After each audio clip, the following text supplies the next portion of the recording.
obviously on any business journey, you're confronted with hurdles left and right. Could you kind of tell us maybe a story about like one of the hurdles that you've been faced and how you've overcame it?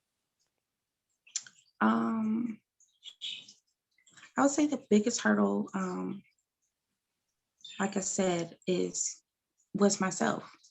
Mm, The biggest hurdle was myself, and and just trusting myself to do something different. mm, This was something different for me. Like I said, I'm faced with hurdles every day.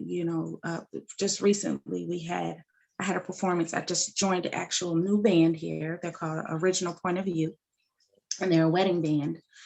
And we had a rehearsal, and it was just myself and the other two vocalists. I got a call the very next day to go get tested for COVID because one of the vocalists had COVID.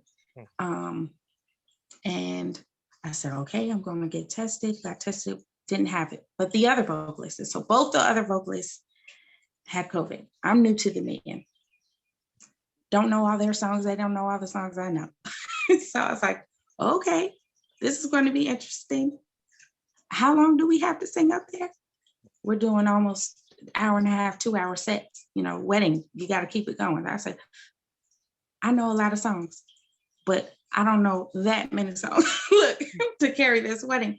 So stress is through the roof. I'm like, I'm just meeting these people, not saying I'm a professional, I'm a perfectionist to a degree. So I said, this has got to be right. They brought another singer in. We killed it. We killed it. We killed it. We killed it. But the stress level was on 1,000 because I had to learn new songs. I'm being mommy still. I'm being wife still. It's a short window. But when you're determined, when you're focused, and when you put that cap on and you hit it, that's it. You can do it. mm, So a lot of times for me, I'll be like, oh my God, can I do it? Can I make this happen? mm. And then at the end, I always surprise myself. I'm like, no, you did that. You killed that girl. You better pat yourself on the back, because you didn't know if you were going to be and you killed it. You juggled all those balls and you made it work, so Mm. that's one way I would say that I killed it recently because I really was like, that pressure was on. I had story times going on. I have homeschooling going on. Let me tell you, that in itself has got I'm done. I'm a teacher, but I'm a part-time teacher. I'm this full-time teaching stuff is rough. Mm. And then you don't get a day off. You do not get a day off, Shannon.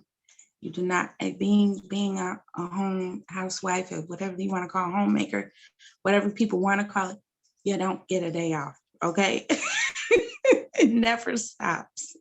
So I give myself a pat on the back for just doing something outside of my regular, doing something that challenged me in a different way. And I wrote this book and I said, here, I went to the publishing company. This is my story. I said, oh, we're going to go ahead and, get you illustrator to work with. And I said, okay, great. And I was like thinking, the illustrator's just going to draw the pictures and I'm going to approve whatever they draw. Yes, no, no. And she said, what we need you to go ahead and let us know what you want on each page.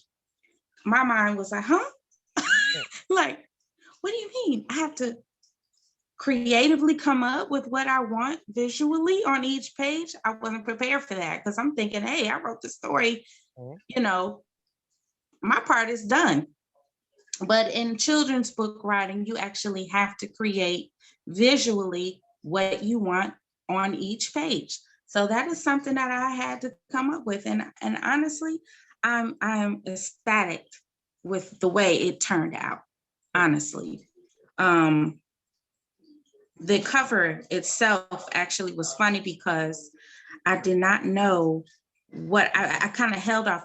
I put together a very specific PowerPoint of each page Mm. and I sent it over to the illustrator. He got started on the book. We went through a couple of processes of approving disapproving, approving of, change this, fix this, change that color, that's too big, that's too small, that kind of stuff. So we get to the end of the process and they're like, well, what do you want the cover to look like? I said, God dang it, I don't know.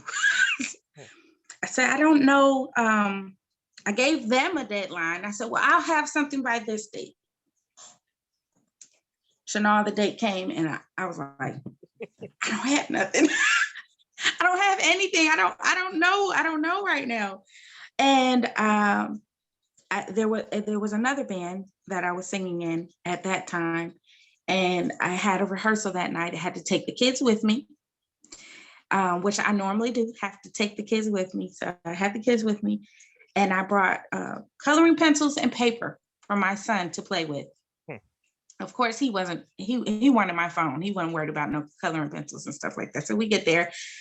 And in the midst of me waiting for my time to sing, I started doodling. And in me doodling, this is exactly what I came up with. And I sent it over, I faxed it over, to the guy the next day, to the illustrator, Damon. And I said, this is what I want. These are the colors I want, but this is what I want. But I swear I was a week behind. I was completely a week behind in my timeline. And I felt bad, but you have to give your mind space and time to work when it comes to your creativity. And what I'm finding is having the quiet time and that space is so important. And it's so hard for me to get it with everything going on around me. Yeah. But I'm finding that I'm in doing this process, even the business side, you have to give your mind time and space to figure it out.